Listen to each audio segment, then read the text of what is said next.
Try changing gears with the dial shift by wire, which has a comfortable grip.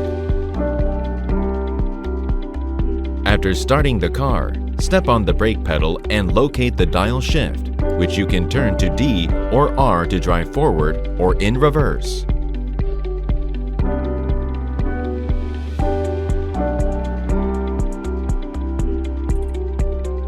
Try neutral parking mode, which is handy when double or parallel parking is inevitable, such as in a public parking lot with limited space, so the car can be easily moved if needed.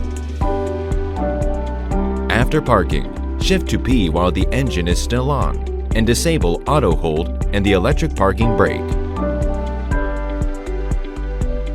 Then turn off the engine and step on the brake pedal within 30 seconds, and turn the dial shift once to the right or left for more than 1 second to park in neutral.